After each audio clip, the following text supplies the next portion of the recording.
Hey, good evening, everybody. Welcome to Facebook Live with EntreDot here on Monday night, as usual, except we're 30 minutes late. Sorry, I had to move the meeting. We had a house showing this evening. So here we're doing this on 7:30, and I appreciate your patience.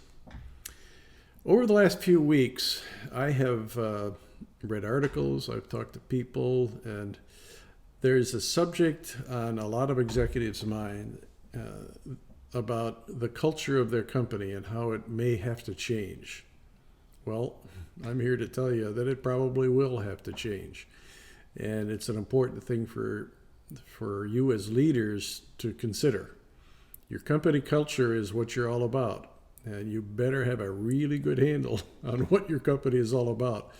There's a lot of stuff going on, and a lot of it's not so good. We've got the COVID-19 disaster and the recovery that's going to take the rest of the year on into next year probably, which is just devastating to businesses. It's also enlightening to a lot of businesses because new opportunities are arriving, but more about that later. These recovery actions are tough to deal with, and it has changed the way work is done for a lot of companies. And that has been enlightening as well. There's been perhaps some efficiencies learned. The social pressures are what's really surprising to me. Maybe it should have been. I haven't been paying attention, but there's a lot of concern. If you've been watching any form of news, and whatever channel you get your news from, you're seeing a lot of concern about the police, particularly in major cities, and police violence that has caused a lot of uncertainty and a lot of angst on the part of particularly the black community. So that's going on. There's other social pressures going on about the form of government we have and our monuments and whether or not they're appropriate, and the list goes on. Social pressures are quite surprising, but have to be dealt with, and they're going to affect your employees as well as you as leaders. So all of these have major business implications. If you think that we're going to skate through COVID-19 and all this other stuff going on without it affecting your business, I urge you to rethink that because it's going to. It's going to affect your operational procedures.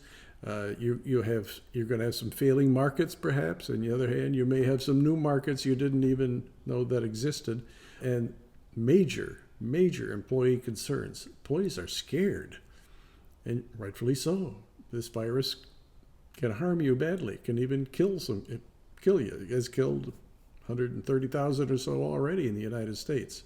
So it's dangerous. What's dangerous about it is we don't know of the cure. So all this speculation is rambling around because we don't know what's going to happen. That's very disconcerting for employees. With that rather lengthy introduction, assert that it's time to reassess your business because a lot is going to change whether you realize it or not. I think once you get into what I'm going to suggest to you, you're going to discover, oh my goodness, there is change afoot here. This does impact my business and the way I go about business. So with that interesting thought, let's get on into this. If you're going to reassess your business, you start at the top of the heap. The vision of the company, the vision of your company. It's the very premise of what your business is and what your company is all about. Now, with all of what's going on and all the social pressures and the recovery pressures and the pressures of changing the manner in which you do work, which are going to be long-lasting and perhaps lasting forever. In some cases, you're learning new things about how to do work, maybe some that are more efficient. What you are as a company, the very core of what you think you are may change too. You may want to rethink your position in your community, your position on social issues. It may change the very way you portray yourself. It may change your logo even. You may discontinue certain things that you say about how you're serving customers because they're not sensitive enough. And the list goes on. You are probably starting to see the difference in how your customers are reacting to you, how your employees are reacting to you, and asking the kinds of questions they're asking you. that would cause you to restate, if necessary, what your vision is. You may have to revise your vision statement. So when you did a vision statement, maybe 3 or 4 sentences worth of a vision statement, it was probably backed up by a 3 or 4 page document that explained the rationale for the whole thing and what your vision means.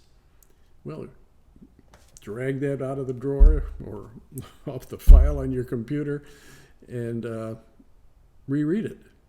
And as a top management team, reconsider it actively based on what you're learning from the reaction you're getting from in your industry, from your customers, from your partners, from your employees.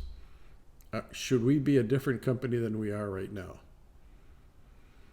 If so, rewrite that document.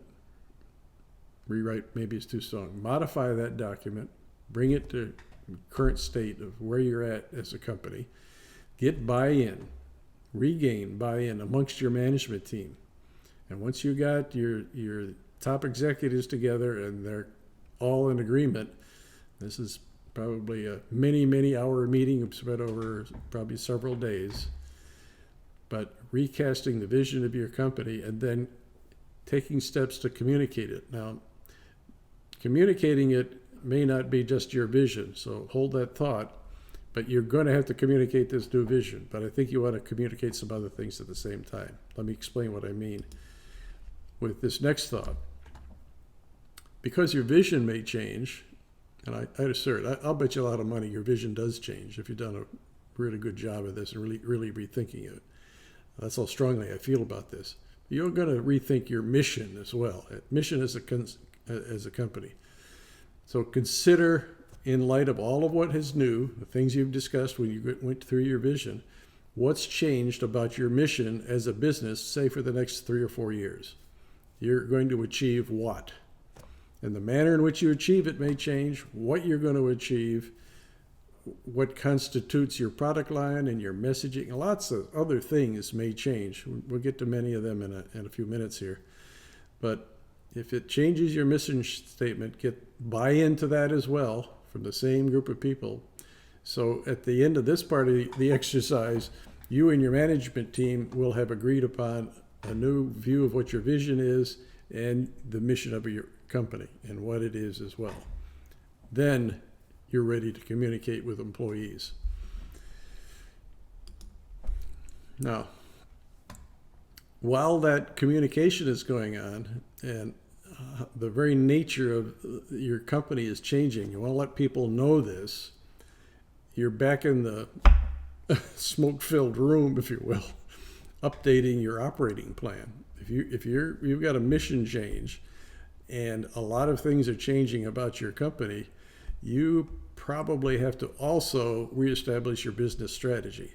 So you get out there first and vision and mission communicated to the rest of your team, rest of your company, through the management team, but go back to work on recasting your business strategy for the next year and a half.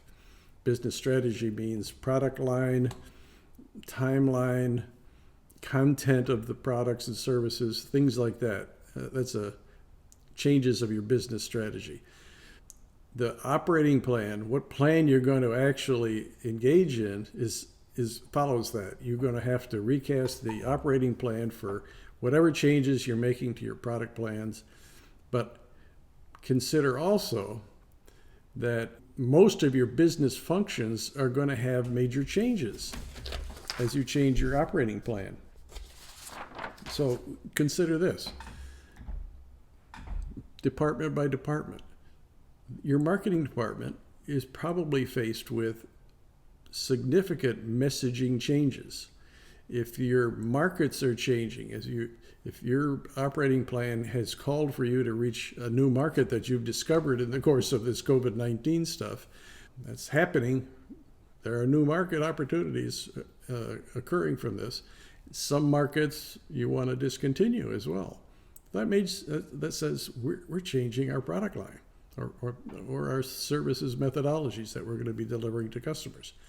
So whatever these changes are, think about the impact and all of the business disciplines within your company. So start with marketing and what are marketing messages are now going to be appearing on our website, in our marketing material, in our brochures, and in our sales plans, our sales pitches, things like that. How are we communicating what our value is to our customers when we reach out to them and try to sell them again what we've got? What's changed? That's marketing. So development may change because they're going to have to develop changes to the current products or perhaps develop new ones. Probably not major products, but major enhancements to current products, or discontinue the development of something that you're just not going to continue with. Redeploy that resource. That's a major operational change within a company. If you're a product company where you've got manufacturing involved, same goes true there. What you're changing about the product line is speeds and feeds and features and additional new products that you might be deploying. You've got to be on the ball with what's new. And their manufacturing plans are going to have to change as well. Think of the support organizations as well that answer customer questions when they get phone calls, when issues arise. They ask you questions about your position on lots of different subjects. What's your recovery plan? How do you protect your employees? How do you protect us as your customers? And the list of questions goes on that your company is going to have to answer. And it's probably the answers to these have to appear on your websites in the Q&A section. You may do videos on how your company is changing as a result of COVID-19, or your changing position of what you are to your community, how you're responding to social issues, all sorts of things that have to be communicated that your support organization is going to have to deal with. So that in a nutshell is 3 major things: vision, mission, and operating plan that you're going to have to deal with and communicate throughout your organization and keep them calm, cool, and collected and on target. That's a tall order. That's many, many weeks of work. And it's something I think you're going to have to get done. So another important aspect of your company culture and the communication of your changing vision, mission, and strategy and plan is rebuilding trust. Trust is the foundation for great teams and great companies. Mutual trust. Trust that's built by who? The leadership of the company. So the leadership of the company should meet people, meet a lot of people, meet them in one-on-one meetings, small group meetings, company-wide meetings. Communicate, talk to people, inform them of what's going on. Be straight with them. No mealy mouth, sugar-coated.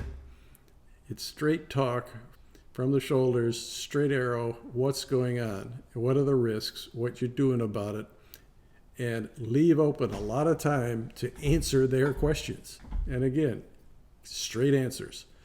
Be straight with them.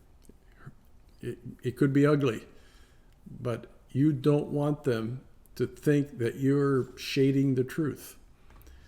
If you're straight, even though it hurts sometimes, like we got to discontinue this product line, and there are many people that are going to have to do something different than they were last week. That's a tough message to deliver. But in the course of answering their questions, and as soon as you're not quite getting what they're asking you, ask them questions. Ask. Then shut up and listen. Listen. If you just still didn't get it, ask again until you do. But in so doing, show your empathy for their concern. Be with them. Be in tune with them. Listen to their tone. Respond to their tone. This is not about you. This is about them. Show your empathy for them. And show them that your role in the company is to keep them safe.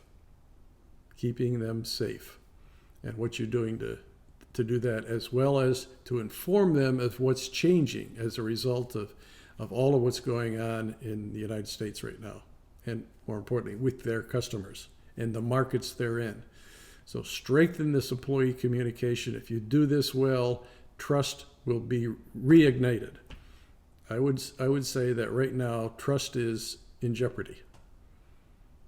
You want to shore it up by communicating and honestly so. Then you have a good foundation upon to rebuild teamwork. The basis for teamwork is great trust, mutual trust. If you've got people who trust you, they will more than likely trust others. So your role as leaders of the company is to acknowledge great teamwork. When you see a team really performing well, congratulate them. Say thank you.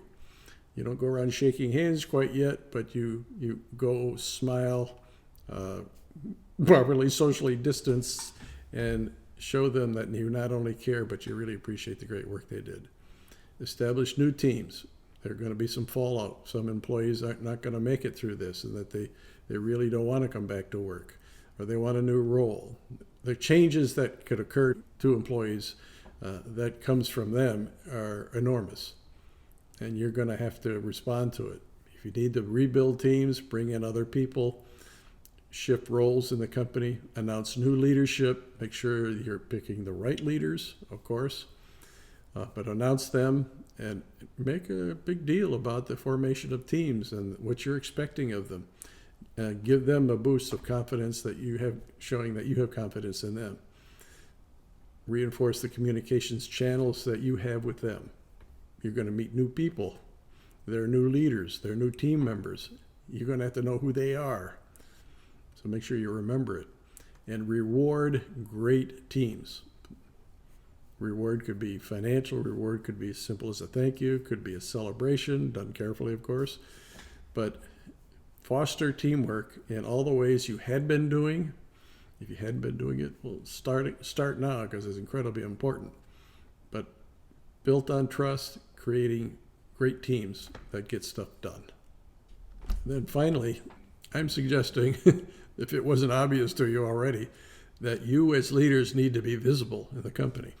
Meet with people frequently, in groups and one-on-one. The value of your personal relationship with most people, if not all the people in your company, depending on the size of your company, meeting with them so that they get to know what you think. You don't want employees to make stuff up when they don't really know the truth. If you tell them the truth and keep them informed, then they don't have to make stuff up. Have an open communications channel with them. I used to call it the open door. My door is always open. If you need to talk about something, I'll be glad to do it. So communicate what's going on and ask for how they're doing. So you can do this management by walking around thing that we used to do in the old days. I hope you still do it the new days here, is walk around your company. Impromptu, talk to people. Ask them how they're doing. That's a way to start a conversation. Ask them what issues they have. Anything concern? Can you answer any of their questions about the new plan or our process for being safe from one another?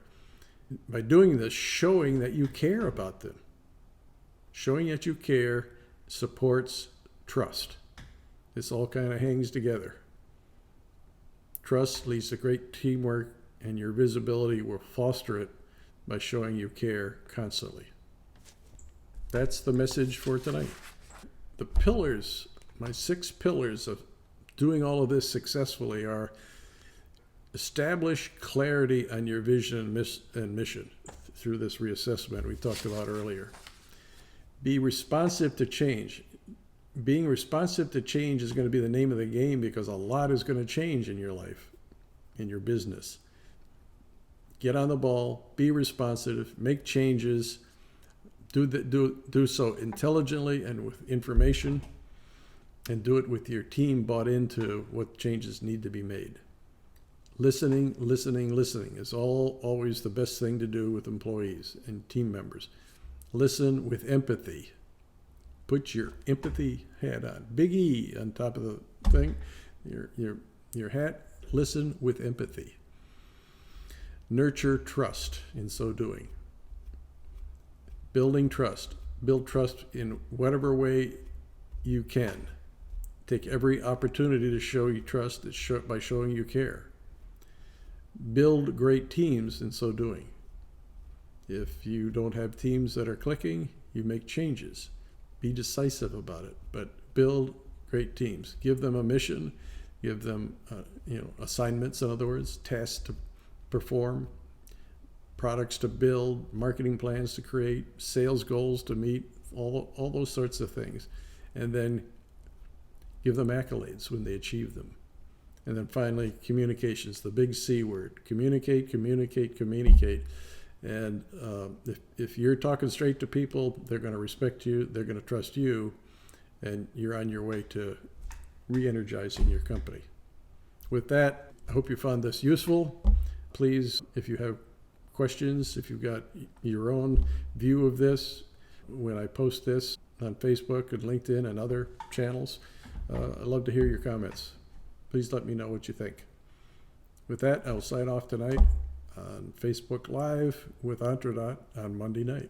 Have a great evening and have a good week.